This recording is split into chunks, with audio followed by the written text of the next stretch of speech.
அனைவருக்கும் மாலை வணக்கம். நம்ம முல்லா கதைகள் பார்த்துட்ருக்கோம். இன்றைக்கி ஒரு கதை பார்ப்போம். முல்லாவுடைய அறிவு, அந்த திறமை, அதை நீதிபதியாக இருக்கும் பொழுது அவருடைய ஆற்றலை காட்டுற அரசர் அவருக்கு ஒரு குதிரையை பரிசு அளிக்கிறார். உடனே அதை குதிரையை வாங்கிட்டு வந்தோடனே ஆண் குதிரை ஒன்றை பரிசு அளிக்கிறாரு. அதை பார்த்து எல்லாருக்குமே நல்ல ஒரு மகிழ்ச்சியாக இருக்குது.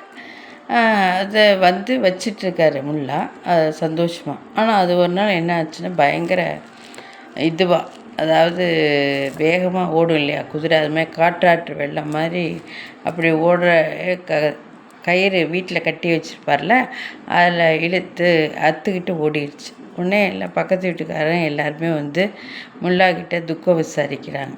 ஐயோ, இது இந்த மாதிரி ஆயிடுச்சே அப்படின்னு சொல்லிட்டு. அப்போ முல்லா இது நல்லதாகவும் இருக்கலாம், கெட்டதாகவும் இருக்கலாம் அப்படின்னு பதில் சொல்லிடுறாரு.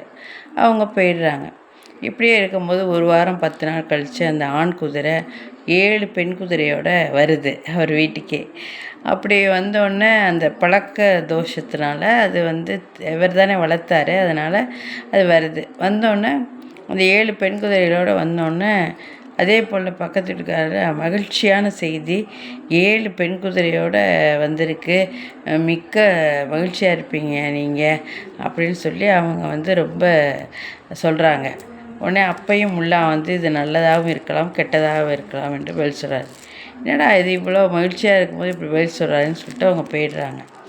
அப்புறம் என்ன ஆகுது, ஒரு நாள் அவருடைய பையன், முல்லாவுடைய பையன் அந்த குதிரை மேலே ஏறி விளையாடுறான். அப்போ விளையாடும்போது அவன் கீழே விழுந்து, குதிரை மேலே ஏறி விளையாடும்போது கீழே விழுந்து கால் அடிபட்டுருது. உடனே கால் அடிபட்டுருது, மிக காயம் அதிகமாக இருக்குது. உடனே எல்லோரும் திருப்பி துக்கம் விசாரிக்க வராங்க. முல்லா என்ன மாதிரி ஆகிப்போச்சு இந்த குதிரையினால அப்படின்னு சொல்லும்போது முல்லா அப்போவும் இது நல்லதாகவும் இருக்கலாம், கெட்டதாகவும் இருக்கலாம் அப்படின்னு சொல்லிடுறாங்க. திருப்பியும் அவங்களுக்கு என்னடா எப்போ பார்த்தாலும் இப்படியே பதில் சொல்கிறான்னு சொல்லிட்டு போயிடுறாங்க. அப்போ அரசருடைய படைகள் கிராமத்துக்குள்ளே, முல்லாவின் கிராமத்துக்குள்ளே நுழையுது. அது நுழைஞ்சோடனே அவங்க இந்த மாதிரி ஆள் எடுக்கிறாங்க. இந்த மாதிரி நம்ம இதில் எடுப்போம்ல, படைக்கு ஆள் எடுக்கிற மாதிரி அவங்க எடுக்கிறப்போ இந்த மாதிரி எல்லார் வீட்டிலேருந்தும் ஒவ்வொரு பையனை கூட்டிகிட்டு போயிடுறாங்க.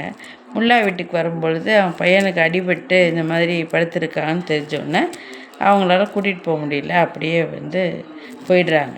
உடனே பக்கத்து வீட்டில், அடுத்த வீடு, எய்த்த வீடு எல்லோரும் உள்ளவங்க வேக வேகமாக முல்லாக்கிட்ட, பற்றியா பையனை விட்டுட்டு போயிட்டாங்க, எங்கள் பையனை கூட்டிகிட்டு போயிட்டாங்க, அதெல்லாம் சொல்கிறாங்க.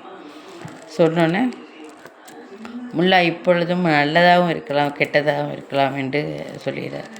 அப்போ எதுவுமே நமக்கு பூரணமாக தெரியாது. அந்த சூஃபி ஞானி அந்த முல்லா எப்படி நினைக்கிறாருன்னா, நம்ம போகிற போக்கில் போய் அந்த வாழ்க்கையை எப்படி எதிர்கொள்ளலாம் அப்படிங்கிறத அழகாக நமக்கு கூறார். நம்மளாம் ஒரு முடிவுக்கு வராமல், அந்த தருணத்தில் ஏற்படுகிறத வைத்து முடிவுக்கு வராமல் இருக்கிறது நல்லது அப்படின்னு நினைக்கிறாரு. இது ஒரு சிறந்த கதையாக இருக்குது. நன்றி.